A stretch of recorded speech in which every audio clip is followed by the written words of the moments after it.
Previously on As You Like It.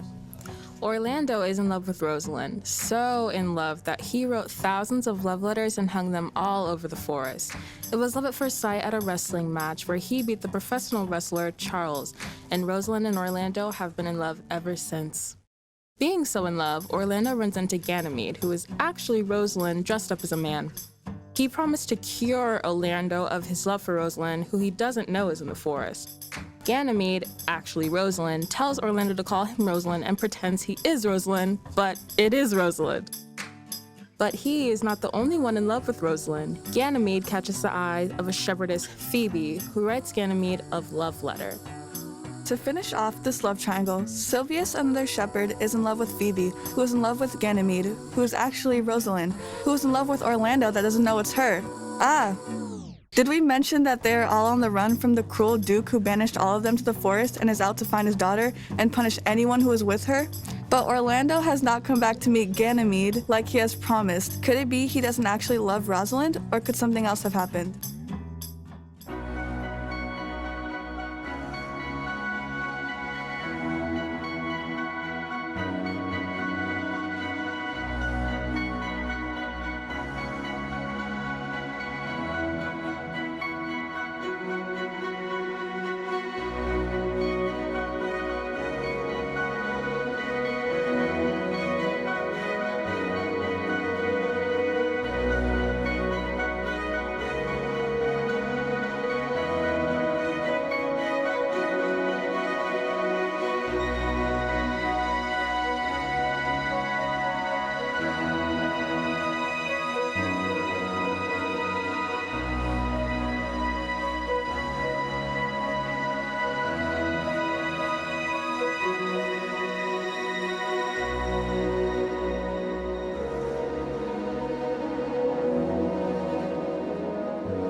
I want to pray you, if you know where in this Burnley's forest lies a sheep-coated fence with olive trees. West of this place, down in the neighboring bottom, the wrinkled oysters by the murmuring stream, left on your right hand, should bring you to the place. But at this hour, the house stopped by itself. There is none within. If an eye may profit by a tongue, then should I know you by description? Such garments and such ears. The boy is fair, of female favor, and the girl, low. Are you not the owners of the house I did inquire for? It is no brag to say we are. The young Orlando doth commend you both. Before he calls to his youth Rosalind, he sends his bloody napkin. Are you he? I am, but what should we understand by this? Some of my shame. For if you to know the man that I am, and how and why and where this handkerchief was stained.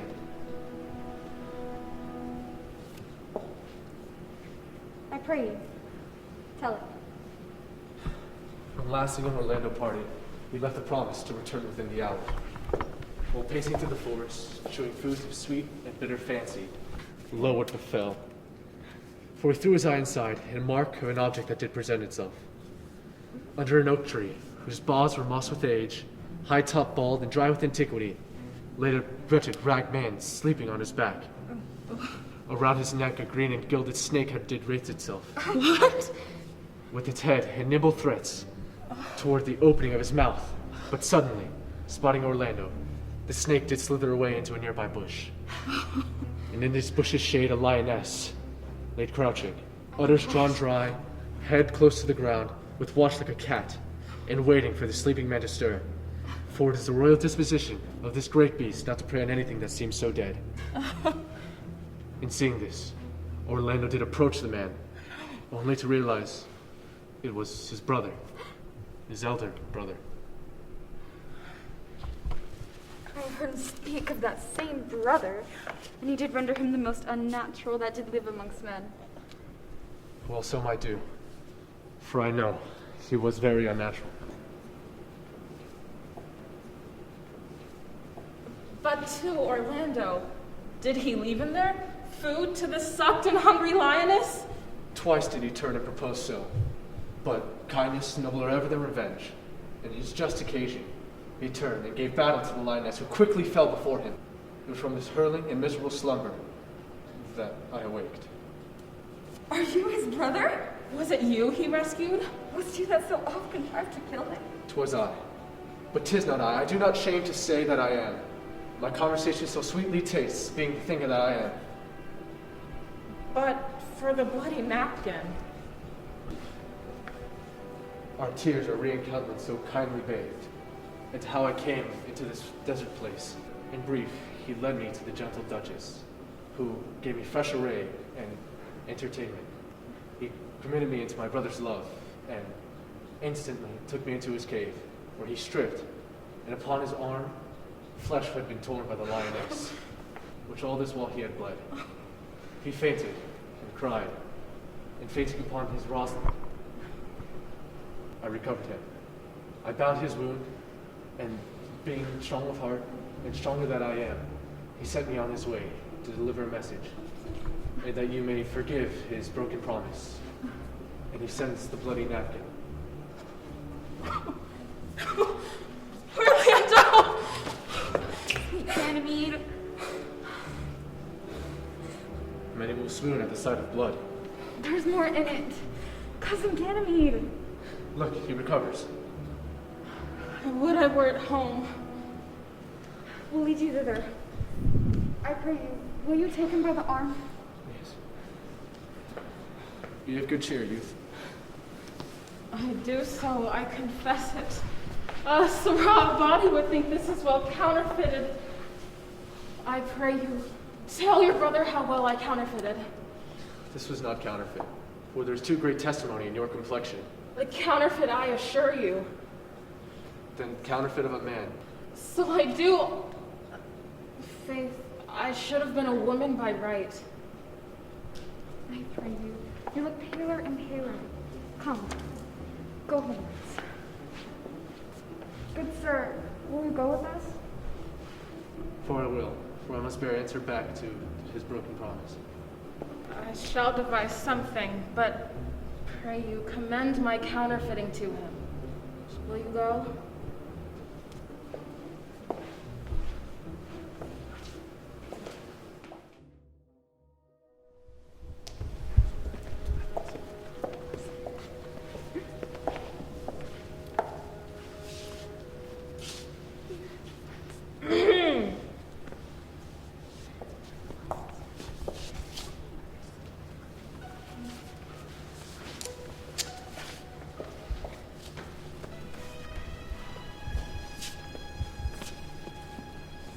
Possible that on so little acquaintance you should like her? That but seeing you should love her? Neither call the giddiness of it in question, the poverty of her, the small acquaintance, my sudden wooing, nor her sudden consenting. But say with me, I do love Aliena, and say that she loved me too, and if you may consent, that we will enjoy each other. And it be for your good too, for my father's house, and all that was Sir Roland's, I will estate upon you. And here I will live and die, a shepherd. I give my consent. Let the wedding be tomorrow. Thither I will invite the Duchess and all his contented followers. Go you and prepare Aliena. And look you, here comes my Rosalind. God save you, brother. And to you, fair sister. Oh, my dear Orlando, how it pains me to see thee wear thy hardness scarf. It is my arm.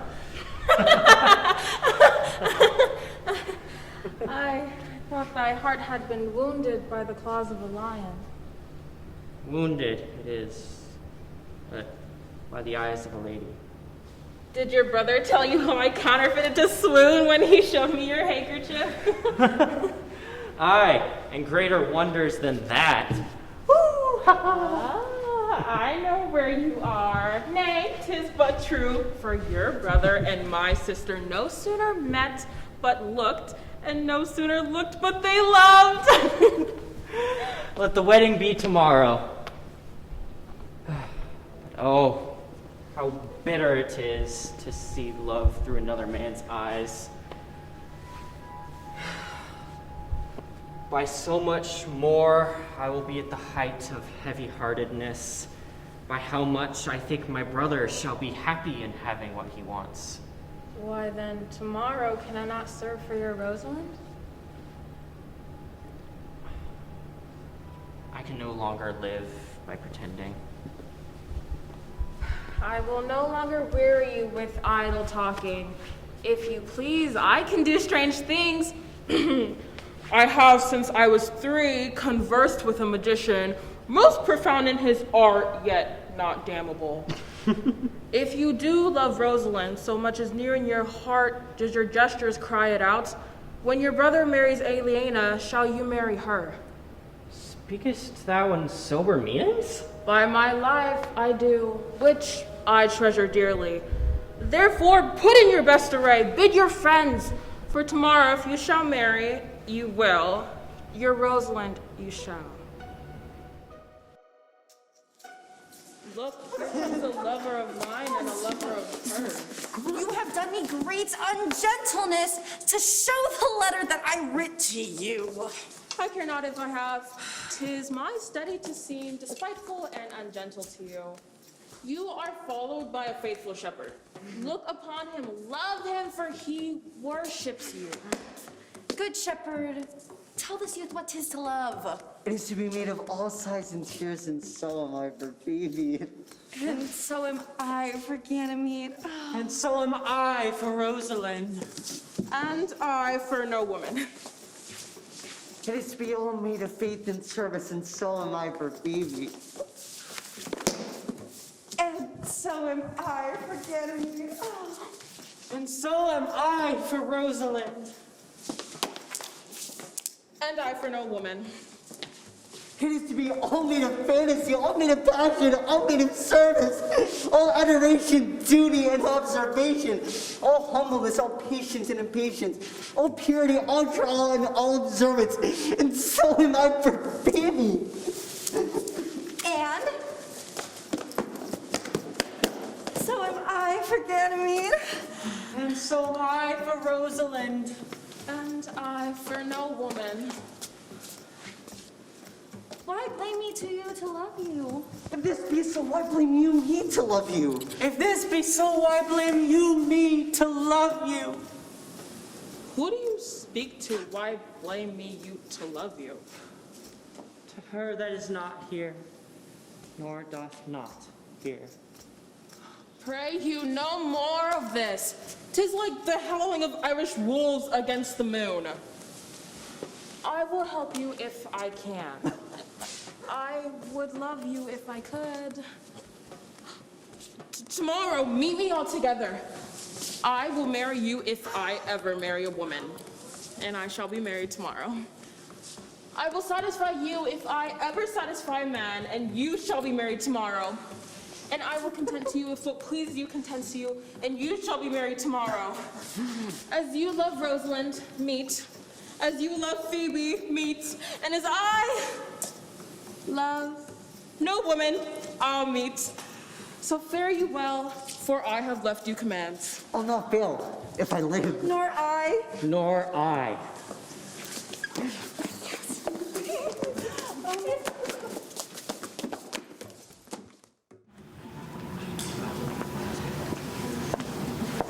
Dost thou believe, Orlando, that the boy can do all this that he has promised? Sometimes I do believe, and sometimes do not. As those that fear they hope, and know they fear.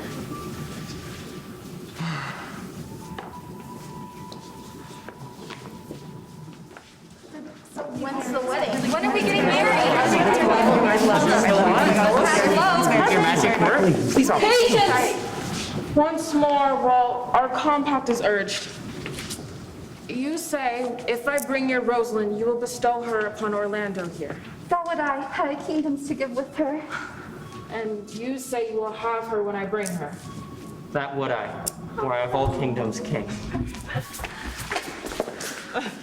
You say you will marry me if I be willing, but if not, you will give yourself to this most faithful shepherd? That will I should I die the hour after. And you say you will have her. For her and death were both one thing. So keep your word, O Duke, to give your daughter. Keep your word, Orlando, to have her. And keep your word, Phoebe, to marry me, or else refusing to wed this faithful shepherd. And from henceforth I go to make all these doubts even. I do remember in the shepherd boy some lively touches of my daughter's favor. My lady, when I first saw him, methought he was brother to your daughter. But, my lady, this boy is forest-born, and hath been tutored in the rudiments of many a desperate art by his uncle, whom he reports to be a great magician, obscured in the circle of this forest.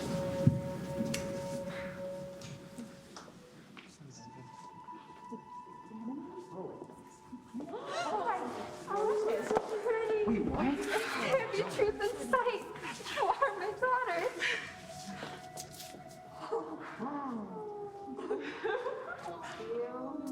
I give myself, for I am yours. There be truth in sight, you are my Rosalind. If this be true, faith in sight, why then, my love, adieu. Wait, where did you come from?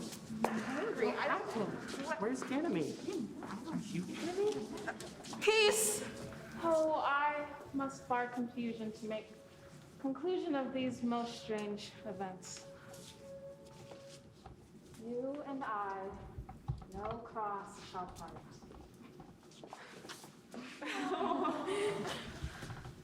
You and you are heart and heart. To you, his love must afford, or to have a woman in your lord. I won't eat my word, now thou art mine. Thy faith and my fancy to be doth combine. Oh,